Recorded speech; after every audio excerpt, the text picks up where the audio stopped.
اعوذ باللہ من الشیطان الرجیم بسم اللہ الرحمن الرحیم۔ السلام علیکم۔ جنات اور جادو ایک ایسی حقیقت ہے جس کے وجود سے ایک انکار کرنا مسلمان کے لیے بالکل ممکن نہیں، کیونکہ اس کا ذکر اسلامی ہر روایات میں ہمیں ملتا ہے اور قرآن مجید میں ملتا ہے۔ یہ دونوں الفاظ جنہیں جنات اور جادو ایک دوسرے سے جڑے ہوئے ہیں، کیونکہ جادو دراصل جنات کی مدد کا ہی تو نام ہے، اور اسے کرنے والا اور کروانے والا دونوں دین اسلام سے خارج ہو جاتے ہیں، کیونکہ جادو کے اندر اللہ تعالیٰ کو چھوڑ کر جنات سے مدد مانگی جاتی ہے، جو کہ سراسر شرک ہے۔ اس لیے اسلامی شرعیہ قانون کے اندر اگر کسی پر جادو ہونا ثابت ہو جائے تو اس کی سزا صرف اور صرف موت ہے۔ انسان کی فطرت ہے کہ وہ مستقبل اور غیب کی باتیں جاننے کے لیے ہمیشہ بے قرار رہتا ہے، جس سے انبیاء کرام بھی محفوظ نہیں۔ اس لیے حضرت ابراہیم علیہ السلام نے بھی ایک بار اللہ تعالیٰ سے کہا کہ آپ کیسے قیامت کے بعد مردوں کے بعد زندہ کریں گے؟ کیا تمہیں اس پر یقین نہیں ہے؟ اللہ تعالیٰ نے یہ فرمایا کہ مجھے یقین ہے، لیکن میرے دل کی تسلی ہو جائے گی۔ اللہ تعالیٰ نے فرمایا، اے ابراہیم 4 پرندے لو، ایک ٹکڑا ہر ایک پہاڑ پر رکھ دو اور پھر ان کو آواز دو، وہ آئیں گے، اور جان لو کہ اللہ تعالیٰ ہر چیز پر حکمت والا ہے۔ بالکل اسی طرح آج لوگوں کے اندر غیب کی باتیں جاننے کا تجسس ایمان کو کمزور کر دیتا ہے، اور جو کہ پیسہ، عزتوں اور ایمان سب کے دشمن ہے، جنہوں نے باقاعدہ اسے کاروبار بنا رکھا ہے اور آپ کے سامنے پورا ایک مینیو پیش کرتے ہیں، مثلاً قسمت کا حال، کاروبار میں ترقی، محبوبہ آپ کے قدموں میں، وغیرہ وغیرہ، جن کے جھانسے میں کئی پڑھے لکھے لوگ بھی آ جاتے ہیں۔ مگر اللہ پاک قرآن مجید میں واضح طور پر فرماتا ہے کہ کہہ دو، جو مخلوق زمین اور آسمان میں ہے، ان میں کوئی بھی زمین میں غیب کا علم نہیں رکھتا سوائے اللہ تعالیٰ کے، جس سے ثابت ہوا کہ سب سے افضل انبیاء کرام، فرشتوں سمیت کوئی بھی آنے والے وقت کے تقدیر کے فیصلوں کو نہیں جانتی سوائے اللہ کے۔ مگر سوال یہ ہے کہ یہ عاملوں کے بھیس کے اندر جادوگر آپ کی ذاتی زندگی کے اندر باتوں کو کیسے جان لیتے ہیں؟ اور ان جادوگروں کی پہچان دراصل ہے کیا جو یہ آپ سے چھپاتے ہیں؟ جنات اور جادوگر کا تعلق کیا ہوتا ہے؟ انہی چند اہم ترین علامتوں کے بارے میں ہم اس ویڈیو میں تبصرہ کریں گے، اور اس کے بعد دنیا کا سب سے بڑے سے بڑا جادوگر آپ کی نظروں سے بچ نہیں پائے گا۔ نمبر 1، یہ آپ سے آپ کا اور آپ کے ماں کا نام پوچھے گا۔ اگر کوئی شخص آپ کی علاج یا جائز یا ناجائز حاجت پوری کرنے کے لیے آپ کا اور آپ کی ماں کا نام پوچھے تو یہ کنفرم ہے کہ وہ جادوگر ہے، کیونکہ رقیہ یعنی شیطانی جنات کو انسانی جسم سے باہر نکالنے کے لیے یہ سب انفارمیشن کی ضرورت ہی نہیں پڑتی، بلکہ کالے جادو میں ہوتی ہے۔ جب اس جن کے سامنے قرآن کی مخصوص آیات پڑھی جاتی ہیں تو وہ اسی جسم سے جس پر وہ قابض ہے ہم کلام ہو کر معاملات کو طے کرتا ہے کہ کیسے اس جسم کو چھوڑے گا۔ اس کے علاوہ نبی کریم صلی اللہ علیہ وآلہ وسلم سے بھی ثابت ہے کہ رقیہ کے دوران کوئی ایک حدیث ایسی ثابت نہیں کہ جب آپ نے کسی شخص سے اس کا اور اس کی ماں کا نام پوچھا ہو۔ دراصل ہر شخص جب پیدا ہوتا ہے تو اس کے ساتھ ایک فرشتہ اور ایک جن بھی پیدا ہوتے ہیں، جسے کریم یا حمزات بھی کہتے ہیں۔ یہ جن پوری زندگی انسان کے ساتھ رہتا ہے اور اسے ہر برے کام کے لیے اکساتا رہتا ہے، اور اگر انسان مسلسل کسی گناہ میں پڑا رہے تو یہ طاقتور ہو کر انسان سے مزید بڑے بڑے گناہ کرواتا ہے، اور اگر آپ کا ایمان مضبوط ہو تو یہ کمزور ہو جاتا ہے۔ صحابہ کرام نے آپ صلی اللہ علیہ وسلم سے پوچھا کہ کیا وہ جن آپ کے ساتھ بھی؟ آپ صلی اللہ علیہ وسلم نے فرمایا کہ ہاں میرے ساتھ بھی ہے، پر وہ مسلمان ہو چکا ہے، وہ مجھے نیکی کی ہی دعوت دیتا ہے۔ جادوگر ہمیشہ ایک جن کے ساتھ معاہدہ کرتے ہیں جس میں یہ طے ہوتا ہے کہ جن کو کیا فائدہ ہوگا، اور اس کے بدلے یہ جادوگر کے ہر ناجائز کام کو کرے گا۔ جب آپ ان کو اور ان کی اپنی ماں کا نام بتاتے ہیں تو یہ ایک طرف آپ کو اپنی ماں کے نام سے بلوا کر آپ کی تذلیل کرواتے ہیں، کیونکہ انسانوں کے اندر نسل باپ کی طرف سے بڑھتی ہے، نہ کہ ماں کی طرف سے۔ اس طرح سے انسانوں کو ایک ناجائز مخلوق کے طور پر اقرار کرواتے ہیں، اور اس انفارمیشن سے جادوگر اور جن آپ کا ہمزاد کلام کرتے ہیں اور آپس میں بات چیت کر کے آپ کی پرسنل باتوں کا پتہ کر کے آپ کے ہمزاد سے نکلواتے ہیں، جو کہ ہمیشہ آپ کے ساتھ ہی رہتے ہیں۔ تو اکثر یہ شعبدہ بازیاں ایسی جادوگر آپ کو دکھائیں گے جس سے آپ کو گرویدہ بنا لیں گے، اور آپ کہتے ہیں کہ بابا جی تو بہت پہنچے ہوئے ہیں، یہ تو علم غیب جانتے ہیں، جبکہ در حقیقت آپ کے کمزور ایمان کی وجہ سے آپ کا ہمزاد طاقتور ہو کر دوسرے جن سے بات کر پاتا ہے، اور آپ کی ان تھوڑی بہت باتوں کو جان سکتے ہیں جو کہ آپ کی ماضی میں گزر چکی ہیں۔ اس کے علاوہ یہ آپ کے مستقبل کے بارے میں کچھ نہیں جانتے، اور نہ ہی وہ باتیں جانتے ہیں جو آپ آگے کرنے والے ہیں۔ یعنی اسی وقت کبھی کوئی شخص کسی جادوگر پہ حملہ کرتے تو اس کا جن اس جادوگر کو کچھ بھی نہیں بتا پائے گا۔ لیکن جو ماضی آپ کا گزر چکا ہے اور وہ جادوگر اسے بدل بھی نہیں سکتا بلکہ کچھ چھوٹی موٹی باتوں کا پتہ لگا سکتا ہے، تو آپ کو اسے متاثر ہونے اور گھبرانے کی کیا ضرورت ہے؟ امام احمد بن حنبل ایک بار بازار میں موجود تھے تو آپ نے دیکھا کہ ایک شخص کے پاس لوگوں کا ہجوم ہے، وہ ہر شخص کو بغیر دیکھے بتا رہا ہے کہ اس کے گندم کے دانوں کی بوری کے اندر کتنے دانے موجود ہیں۔ لیکن جب امام احمد بن حنبل کی باری ہے تو وہ شخص کچھ بھی نہ بتا پایا، تو وہاں موجود شخص دیکھ کر حیران رہ گیا اور سوال پوچھا کہ ایسا کیوں ہوا؟ امام احمد نے فرمایا کہ جب تم اپنے گندم کے دانوں کو گنتے ہو تو تمہارا ہمزاد بھی ان دانوں کو گنتا ہے، تمہارے ساتھ ہی موجود ہوتا ہے، جو کہ اس جادوگر کے جن کو یہ تعداد بتا دیتا ہے، جبکہ میں نے ان کو گنا ہی نہیں، اس لیے نہ میرے ہمزاد کو پتہ چلا اور نہ اس جادوگر کے جن کو۔ نمبر 2، علاج کے نام پر آپ کے پسینے والے کپڑے اور عجیب و غریب چیزوں کو مانگنا۔ اگر کوئی شخص کے نام پہ آپ کے جسم سے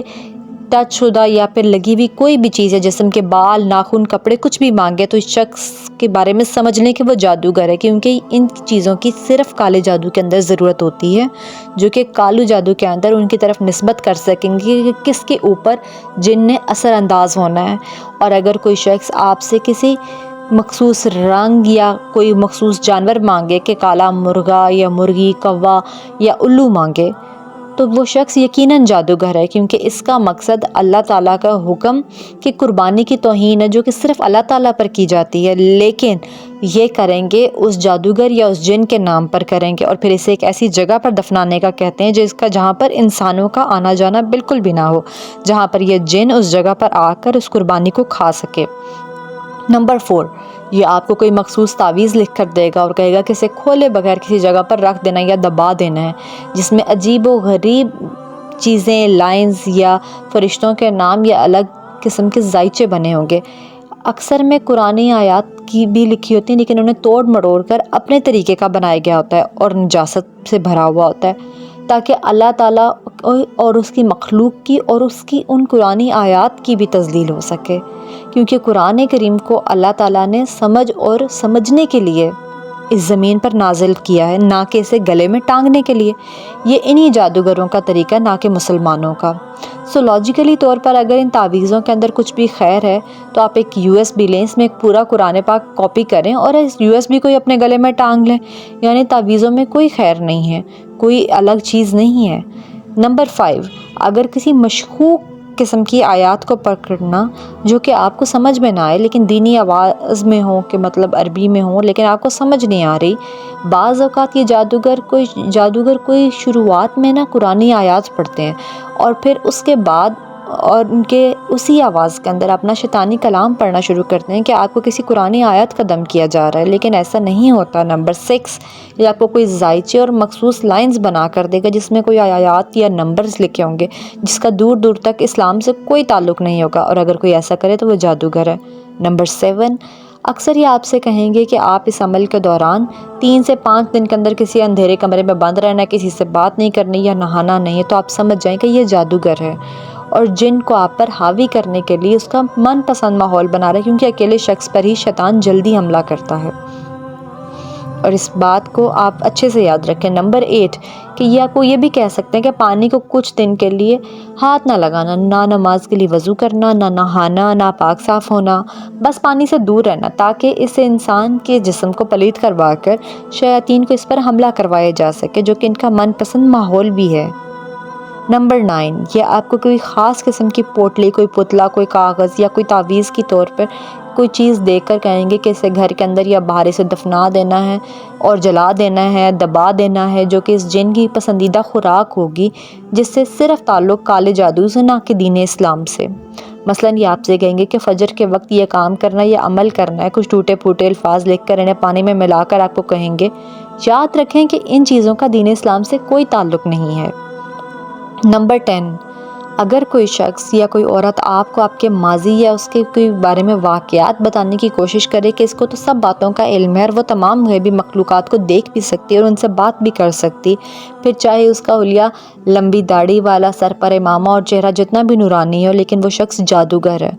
اور اس کی شخص، وجہ اور سب چیزیں ہم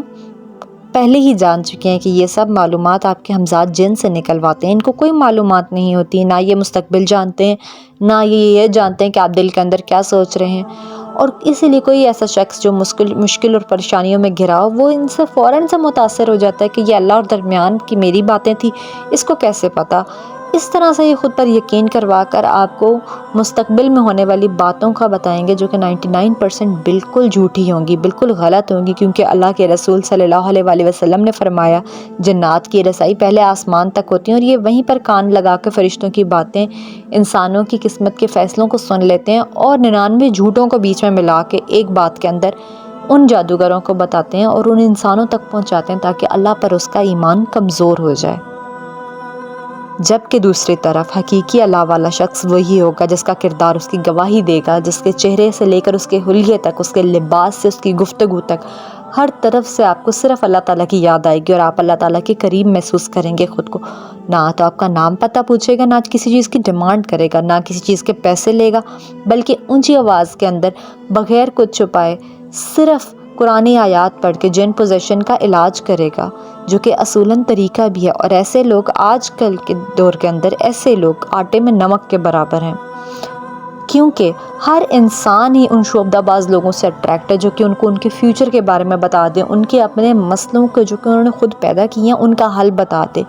تو اس لیے اللہ تعالیٰ نے فرمایا ہے کہ اگر تم کسی ایسے شخص کے پاس گئے جو کہ اندیکھی مخلوقات کو دیکھنے کا دعویٰ کرتا ہو، یعنی جادوگر ہو، اور تم نے اس پر یقین کیا تو گویا میری نبوت کا انکار کیا۔ آپ کو یقین ہونا چاہیے کہ آپ کو ان باتوں کو اچھے طریقے سے نوٹ کر لیں، اور اگر وہ کسی طریقے سے ان جادوگروں کے چنگل میں پھنس چکے ہیں تو ان باتوں سے نکلیں اور ان لوگوں کو اپنے سے دور کریں اور ان کی باتوں پر غور کرنا چھوڑ دیں، اور اللہ تعالیٰ ہمیں نیک چیزوں پر عمل کرنے کی توفیق عطا فرمائے اور ان چیزوں کو چھوڑ دیں، خدارہ ان چیزوں کو چھوڑ دیں۔ اور اگر آپ کو اس ویڈیو سے تھوڑی سی بھی نالج یا گائیڈنس ملی ہے تو اس ویڈیو کو ضرور لائک کریں، چینل کو سبسکرائب کریں اور شیئر کریں، اور اگلی ویڈیو کے لیے ہم ضرور آئیں گے، اور اپنا بہت خیال رکھیے۔ اللہ حافظ۔